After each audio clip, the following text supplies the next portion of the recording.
myself Shubham. I'm a NISM certified equity advisor. आज की video में हम बात करेंगे कि अगर आप स्विंग ट्रेडिंग कर रहे हो एंड अगर आपको स्विंग ट्रेडिंग को एक अच्छी खासी सेकंड सोर्स ऑफ इनकम आप बनाना चाहते हो तो डेली आप जो है 30-40 मिनट्स भी देके आप जो है इसे सीख सकते हो। एज अ बिगिनर आपको किन चीज़ों का याद रखना है, अगर आप इंटरमीडिएट लेवल पे भी हो किस तरीके से आप आपकी प्रोबेबिलिटी बढ़ा सकते हो। एक्यूरेसी आप जो है 60% अगर आपकी तो 70%, अगर 70 है तो 80% आप कैसे कर सकते हो। Specially for beginner and intermediate उनके लिए ये वीडियो है। 3 से 4 चीज़ें अगर आप स्विंग ट्रेडिंग अच्छी तरीके से मास्टरी करते हो और इन चीज़ों का ध्यान रखते हो किस तरीके से आप अच्छी स्विंग ट्रेडिंग को इनकम के तौर पे देख सकते हो, इस पे ये वीडियो है। तो किन चीज़ों का हमें ध्यान रखना है एंड किस तरीके से हमें जो है डेटा कलेक्ट करके थोड़ा सा जो है एनालिसिस कैसे करना है, इस पे ये वीडियो होने वाली है। आप जानते हो कि मैं इस चैनल पे अगर आपने वीडियोस देखी है तो मैं बस स्विंग ट्रेडिंग के ऊपर ही मैंने स्टॉक को एनालिसिस की वीडियो पोस्ट की है। प्रॉफिट बुकिंग का वीडियो हमने आपके साथ शेयर किया है, जो लाइव डीमैट्स है हमारे, उसके अंदर हमने कुछ फंड डिप्लॉय किया है एंड जो भी हमने प्रॉफिट बुक किया है वो बस इसी बेसिस पे किया है। आप भी किस तरीके से स्विंग ट्रेडिंग में मास्टरी कर सकते हो, वो चीज़ें मैं अभी आपके साथ डिस्कस करूंगा। Watch till the end of the video, तो आपको जो है ना एक आइडिया आ जाएगा तो मैं और किन चीज़ों का मैं ध्यान रख सकता हूँ। तो अभी जो आपके सामने ये जो है ट्रेड शीट है, जो भी मैंने पब्लिक फोरम पे आपके साथ जितने भी मैंने ट्रेड्स दिए हैं, कुछ रहेंगे अभी एक दो एंड बाकी जितने भी हमने शेयर किए मोर देन 75 to 80% की हमारी एक्यूरेसी है। तो एज अ बिगिनर मैंने भी ये चीज़ें पहले की है, इनफैक्ट मैं अभी भी करता हूँ ये चीज़ें। तो इस वीडियो में अभी आपके साथ में ये बात करूँगा। Okay, we will start the video. देखिए मेनली 3 से 4 चीज़ें होती है जो आपको एज अ बिगिनर ध्यान देना होता है। फर्स्ट जो हमारी रहेगी वो सिलेक्शन ऑफ स्टॉक्स, किस सिक्योरिटी के अंदर हम डील कर रहे हैं, कौन सा ये स्टॉक है, ये काफ़ी इंपॉर्टेंट चीज़ होती है फर्स्टली। सेकंड एक फंडामेंटल एनालिसिस को थोड़ा सा वेटेज है, क्यों हमें ये देखना ज़रूरी है। थर्ड होगा हमारा एक टेक्निकल एनालिसिस, उसके अंदर आपको किन चीज़ों का ध्यान रखना है। एंड लास्ट में एक होता है रिस्क मैनेजमेंट, अगर आप पैसा मार्केट के अंदर ला रहे हो तो उसका कितना परसेंट एलोकेशन चाहिए, ये चीज़ें हम डिस्कस करेंगे। Okay, first we will start with the selection of stock. देखिए एज अ इक्विटी एडवाइजर कुछ चीज़ें जो मैंने मार्केट में देखी, कई बार क्या होता है अगर हम अच्छा स्टॉक सेलेक्ट नहीं करते ना तो कई बार कंपनी क्या होती है डीलिस्ट हो जाती है, टेम्पररी वो कंपनी बंद हो जाती है या फिर उसके अंदर ज़्यादा कुछ भी कॉर्पोरेट एक्शन होते हैं। क्योंकि अगर आपको नहीं पता तो मैं आपको बता देता हूँ कि स्टॉक्स के अंदर कई कैटेगरीज होती है। लाइक जो नॉर्मल स्टॉक्स होते हैं ना वो EQ के अंदर आते हैं, जो रिस्की स्टॉक्स होते हैं ना उसकी कैटेगरी BE होती है, एंड जो बहुत रिस्की स्टॉक्स है ना जिसके अंदर रोज अपर सर्किट लोअर सर्किट लग रहे हैं एंड उस कंपनी के अंदर बहुत मैन्युपुलेशन हो रहा है, वो BZ कैटेगरी के अंदर आते हैं। ओके, एज अ बिगिनर अगर आप BZ एंड BE कैटेगरी में ट्रेड करोगे तो आपको जो है मेजर चंक एक अमाउंट का जो है आप रिस्क पे लगा रहे हो, क्योंकि एज अ बिगिनर हमारे पास एक लिमिटेड कैपिटल है। ओके, एज अ बिगिनर हमें ट्राई करना है कि जो नॉर्मल स्क्रिप्ट है EQ कैटेगरी की, हमें उसके अंदर डील करना है। ओके, आपको करना क्या है, आप गूगल पे जाइए एंड वहाँ पे आपको डालना है कि निफ्टी 500 स्टॉक्स। ओके, यहाँ पे आप जाओगे तो यहाँ पे आपको जो है निफ्टी 500 की लिस्ट मिल जाएगी। तो जो भी हमारा एक्सचेंज के अंदर जितने भी कंपनीज लिस्टेड है उसके अंदर जो भी टॉप 500 कंपनीज है ये उसकी लिस्ट है।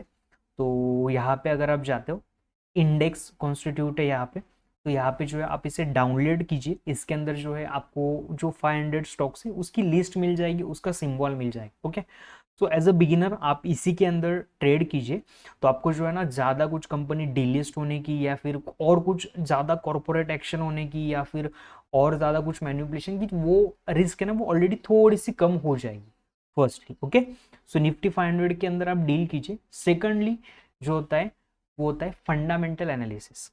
सी अभी जो मैंने आपके साथ में वीडियो शेयर करता हूँ तो मैं भी टेक्निकल एनालिसिस के बेस पे ही मैं ये डिमांड सप्लाई के बेस पे मैं ये ट्रेड्स लेता हूँ। लेकिन एज अ बिगिनर जब मैं फर्स्ट टाइम मैं भी ट्रेड करता था ना तो मैं कुछ चीज़ें देखता था कंपनी के अंदर ये है क्या, अगर है तो ही मैं उसके अंदर मैं ट्रेड करता था। तो जैसे जैसे आप एडवांस होते जाओगे तो आपका फंडामेंटल का वेटेज थोड़ा कम होते जाएगा एंड टेक्निकल का जो है वेटेज बढ़ जाएगा एज अ स्विंग ट्रेडर। लेकिन एज अ बिगिनर आपको स्विंग ट्रेडिंग के अंदर जो है ना कुछ चीज़ों का ध्यान रखना है, तो अभी मैं आपको वो बताता हूँ। गूगल पे जाइए, वहाँ पे जो है आप स्क्रीनर सर्च कीजिए तो ये वाली वेबसाइट आपको जो है ओपन हो जाएगी। तो इसके अंदर आपको जो है ना बेसिक सा फंडामेंटल डेटा मिल जाएगा। तो अभी जो मैंने आपके साथ रिसेंट मैंने एक स्टॉक भी शेयर किया था which is IEX, Indian energy exchange. तो देखिए इसके अंदर आपको अभी आप जो है आपको ये चीज़ें नहीं देखनी है कि जैसे लाइक एक फाइनेंशियल एडवाइजर सारी चीज़ें चेक करता है एंड बैलेंस शीट रीड करता है। नो, जस्ट एक बेसिक चीज़ें आपको देख के लेनी कि ये कंपनी जो है निफ्टी 500 के अंदर आती है क्या, ओके। एंड अगर ये आ रही है तो इसका मार्केट कैप कितना है, उसके जो रिजल्ट है वो स्टेबल है क्या नहीं, माइनस प्लस ठीक है, it's a part of game, but ये प्लस में है कि कंपनी थोड़ी बहुत स्टेबल है क्या, ये देखना। सो अभी ये इंडियन एनर्जी एक्सचेंज कंपनी है, मार्केट कैप भी अच्छा खासा है 17,180 CR का। उसके बाद आप जो है पीयर्स में जाइए, पीयर्स में आप देख लीजिए कि ये कंपनी जो है यहाँ पे टॉप 5 टॉप 10 जो भी हो उसके अंदर है क्या। ऐसा तो नहीं कि ये कंपनी बहुत ही नीचे है एंड कंपनी के रिजल्ट्स भी बहुत ही घटिया, ऐसा नहीं होना चाहिए। तो मार्केट कैप के अनुसार ये कंपनी जो है अभी ये 5 नंबर को है। देन इतना जस्ट देख लीजिए कंपनी का सेक्टर क्या है क्या नहीं। उसके बाद आइए क्वार्टरली रिजल्ट्स पे। अब क्वार्टरली रिजल्ट्स पे देखिए, अगर आप जो है जून का क्वार्टरली रिजल्ट देख रहे हो, जो भी क्वार्टरली रिजल्ट देखते हो ना, तो उससे आप जो है ना लास्ट ईयर के साथ कंपेयर कर सकते हो एंड जो प्रीवियस वाला क्वार्टर है ना उसके साथ भी कंपेयर कर सकते हो। तो एज ऑफ नाउ यहाँ पे आप देखिए जून 2024 का रिजल्ट यहाँ पे आया है, तो 124 CR का सेल है कंपनी का एंड जो नेट प्रॉफिट कंपनी के पास आ रहा है वो 93 CR का है, which is good. Last quarter भी अगर आप देखते हो तो 121 का था एंड 95 CR का प्रॉफिट, तो डिसेंट है, ऐसा नहीं कि बहुत ही कम है एंड बहुत ही ज़्यादा, ऐसा नहीं है। ओके, सो लास्ट ईयर जून 24 ये एंड लास्ट ईयर 23, तो उस बार भी आप देख सकते हो 74 CR का था प्रॉफिट, इस बार 93 CR, तो ये अच्छी बात है। एंड अगर आप अप्रैल के बाद कोई कंपनी एनालिसिस कर रहे हो तो जस्ट एक बार प्रॉफिट लॉस भी देख लीजिए यहाँ पे आपको जो ईयर वाइज आएगा। तो अभी यहाँ पे हम देखते हैं तो 401 CR का लास्ट ईयर का 23 का ये नेट सेल था एंड 449 का जो है मार्च 2024 का फाइनेंशियल ईयर का ये सेल है। तो लास्ट ईयर 293 CR कंपनी के पॉकेट में आए थे एंड इस बार जो है 341 CR, तो अच्छी कंपनी है। ओके, सो डिसेंट है, सेल्स भी डिसेंट है, ऑपरेटिंग प्रॉफिट मार्जिन भी ओके, नेट प्रॉफिट भी ओके। तो इस तरीके से आपको ये एक दो चीज़ों का ध्यान रखना है कि कंपनी माइनस में तो नहीं है, कंपनी के रिजल्ट्स ज़्यादा फ्लक्चुएट तो नहीं हो रहे कि इस बार 40 करोड़ का प्रॉफिट पोस्ट है एंड अगली बार सीधा 20 करोड़ का लॉस है, ज़्यादा तो फ्लक्चुएशन नहीं, क्योंकि देखिए बिजनेस है, थोड़ा बहुत ऊपर नीचे होगा। तो जस्ट एक स्टेबिलिटी के लिए हमें ये चेक करना है। तो अभी और एक एग्जांपल आप देख सकते हैं, लाइक विप्रो, ये तो काफ़ी अच्छी कंपनी है, 2,56,000 का ये मार्केट कैप है। देन पीयर्स में अगर आप जाते हो तो यहाँ पे मार्केट कैप है 4 नंबर को कंपनी, तो वेल एंड गुड है, कंपनी रेप्यूटेड है। देन क्वार्टरली रिजल्ट्स पे जाइए, अभी जून 2024 चल रहा है तो 21,964 CR का सेल है, लास्ट टाइम 22,000 का था। तो अब देखिए अब थोड़ा कम है, तो ऐसा नहीं कि ये कंपनी अब अच्छा परफॉर्म नहीं करे, ऐसा नहीं होता है, थोड़ा बहुत नीचे ऊपर होता है। तो यहाँ पे हम प्रॉफिट देख सकते हो 2858 CR का प्रॉफिट है एंड यहाँ पे जो है 3037, तो प्रॉफिट तो लास्ट के कंपैरिजन से अच्छा है। तो अगेन इसे कंपेयर कर सकते हो आप लास्ट ईयर के क्वार्टर से, 22,831 CR का जो था इनके सेल्स थे एंड 2,886 का जो है CR का प्रॉफिट था, तो which is good. Last year के कंपैरिजन में इस बार ये अच्छा खासा चल रहा है एंड प्रॉफिट लॉस भी हम देखते हैं ईयर ऑन ईयर।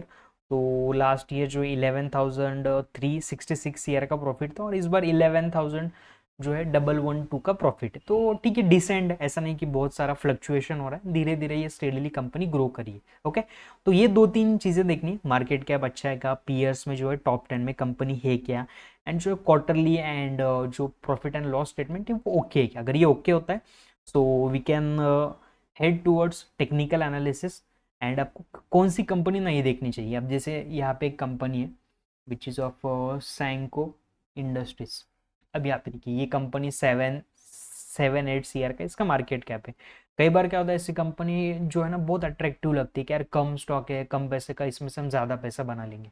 अगर आप इसमें जाते हो ना पीयर्स में, तो देखिए अभी 8 नंबर को भी आपको कंपनी शो हो रही है।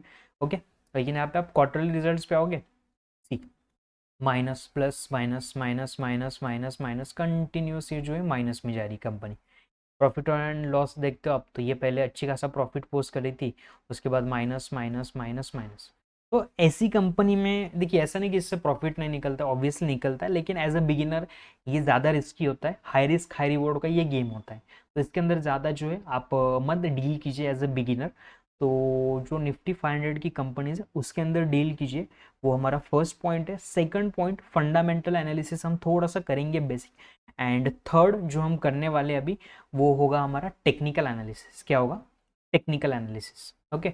अब टेक्निकल एनालिसिस के अंदर आपको देखना क्या है, ये चीज़ें वो भी मैं आपको बता देता हूँ कि आपने बहुत बार सुना होगा पैटर्न्स एंड उसके बाद आपने ये भी सारी चीज़ें सुनी होंगी कि बॉयलीचर बैंड ईएमए वगैरह, ठीक है, बहुत सारी चीज़ें होती है। लेकिन अब जैसे जैसे आपको टाइम होते जाएगा, आपका जो है ना चार्ट प्लेन होते जाएगा, आपको समझ में आ जाएगा कि जो मार्केट होता है ना, ये मार्केट स्ट्रक्चर के थ्रू चलता है। आपको ये स्ट्रक्चर अगर समझ में आ गया कि ये फर्स्ट स्ट्रक्चर है, अभी ये सेकंड स्ट्रक्चर में मार्केट है एंड ये थर्ड स्ट्रक्चर में मार्केट है, तो बाकी की चीज़ों की ज़रूरत नहीं पड़ती। लेकिन एज अ बिगिनर आपको क्या करना है, अभी एक दो टूल्स है वो मैं आपको शो करता हूँ। आप फर्स्ट ऑफ ऑल क्या कीजिए, यहाँ पे एक ईएमए होता है। आप यहाँ पे अगर आप जाते हो इंडिकेटर्स पे एंड यहाँ पे आप जो है ईएमए पुट कीजिए, मूविंग एवरेज एक्सपोनेंशियल यहाँ पे आ जाएगा। एंड उसके बाद यहाँ पे जाइए आप सेटिंग्स में। सेटिंग्स में जाने के बाद यहाँ पे जो है आप 100 टाइप कर लीजिए। ओके। एंड जब भी आप वीकली टाइम फ्रेम पे कोई स्टॉक स्टडी करोगे ना, तो जो भी डिमांड सप्लाई होता है ये हमें सीखना है फर्स्ट ऑफ ऑल। उसके बाद आपको क्या करना है ना, 100 ईएमए का ये जो लगाया है ना एक्सपोनेंशियल मूविंग एवरेज, ये आपको प्लॉट करके रखना है चार्ट के ऊपर। ये हमें शो करता है कि जो लास्ट के 100 कैंडल्स थे उसका ट्रेंड क्या होता है। एंड देखिए, जब भी ये 100 ईएमए वीकली टाइम फ्रेम पे इसे क्रॉस करती है ना कैंडल, इस वाले लेवल पे आप देखिए, इस वाले लेवल पे, उसके बाद हम कह सकते हैं कि ये स्टॉक जो है ना अभी अप ट्रेंड के अंदर ये शिफ्ट हो सकता है। ओके। सो ये एक टूल है, लेकिन जो सबसे फर्स्ट इंपॉर्टेंट चीज़ आपको जो सीखनी है, वो सीखनी है आपको डिमांड एंड सप्लाई। कौन सी? Demand and supply. तो मैंने जितने भी वीडियोस मैंने पोस्ट किए उसके अंदर मैं डिमांड सप्लाई के थ्रू ही मैं आपको शो करता हूँ, तो वो भी आप रेफर कर सकते हो। या फिर मैंने जो है एक वीडियो शेयर किया आपके साथ, ट्रेड विद बिग प्लेयर्स नाम से, एक स्ट्रेटजी काफ़ी अच्छी जो मैं अभी खुद यूज़ करता हूँ। सो उसके अंदर भी मैंने एक्सप्लेन किया कि इस तरीके से डिमांड सप्लाई आप जो है सीख सकते हैं फर्स्टली। उसके बाद आपको सेकंड चीज़ जो यहाँ पे लगानी वो है आपका ईएमए, एक्सपोनेंशियल मूविंग एवरेज। सी, जब कभी भी ये एक्सपोनेंशियल मूविंग एवरेज क्रॉस होता है ना, तो आप समझ जाना कि अभी अप ट्रेंड के अंदर ये शिफ्ट हो सकता है। तो और एक तरीके से आपको जो एक रीजन मिल जाएगा, और एक अच्छी तरीके से आप कॉन्फिडेंस से ट्रेड लेकर पाओगे। Okay. So second, EMA plot करके रख दीजिए, इसके ऊपर अगर ईएमए जाता है तो आप एंटर हो सकते हो। थर्डली, आप वॉल्यूम देखिए। कई बार क्या होता है ना, ब्रेकआउट के पहले का जो वॉल्यूम होता है ना वो कम होता है, एंड ब्रेकआउट के टाइम पे थोड़ा सा ज़्यादा वॉल्यूम होता है। ज़्यादा भी वॉल्यूम नहीं होगा तो भी चल जाएगा, लेकिन एटलीस्ट जो प्रीवियस कैंडल का वॉल्यूम है उतना तो भी एटलीस्ट डिसेंट वॉल्यूम चाहिए, तो आप कह सकते हो कि ये अच्छा खासा सस्टेन कर सकता है। ओके। सो ये तीन चीज़ आपको ध्यान रखनी टेक्निकल्स के अंदर। सबसे इंपॉर्टेंट होती है डिमांड सप्लाई, उसके अंदर आप एक्सपोनेंशियल मूविंग एवरेज प्लॉट करके रखिए एंड जो है वॉल्यूम का आप सपोर्ट ले सकते हैं। ओके। सो देखिए, अब जैसे एज अ बिगिनर क्या होता है, आप अभी वेटेज दे रहे हो, सपोज 40% जो वेटेज है आपका, वो आपका फंडामेंटल एनालिसिस को है। एंड जो 60% आपका जो वेटेज है ना, ये आपका टेक्निकल एनालिसिस को। जैसे जैसे आपको टाइम होते जाएगा ना, तो ये जो 40% का वेटेज है ना, ये 20% भी हो जाएगा। एंड ये जो 60% का वेटेज है ना, ये आपका टेक्निकल का 80% हो जाएगा। क्योंकि आपको जो एक बार स्ट्रक्चर डिमांड सप्लाई समझ में आ गया ना, आपको बाकी की चीज़ों की ज़्यादा ज़रूरत नहीं पड़ती। Okay. So as a beginner इन चीज़ों का आप ध्यान रखिए, स्टॉक सिलेक्शन अच्छी तरीके से कीजिए, जो फंडामेंटल एनालिसिस है वो बेसिक बेसिक देख लीजिए।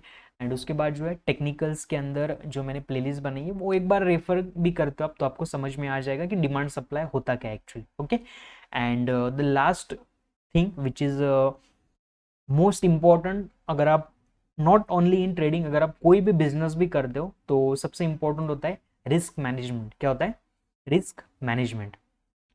मान के चलिए मेरे पास 1 लाख रुपए का मैं कैपिटल लेके आ रहा हूँ स्टॉक मार्केट के अंदर, या फिर 50,000। ओके।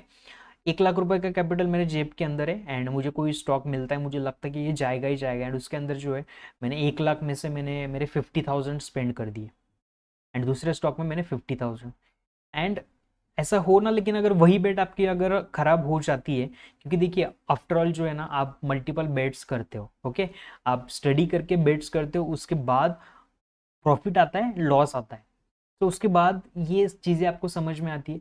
तो 2 स्टॉक लेते हो और वही अगर स्टॉप लॉस उसका हिट हो जाता है तो आपका एक्सपीरियंस खराब आ जाएगा एंड आपको जो है ना कैपिटल पे डेंट बैठेगा। अगर आप 10% की भी अगर आप रिस्क ले रहे हो 50,000 पे, तो 5,000 का कैपिटल तो आपका वाइप आउट हो जाएगा पर ट्रेड के अंदर।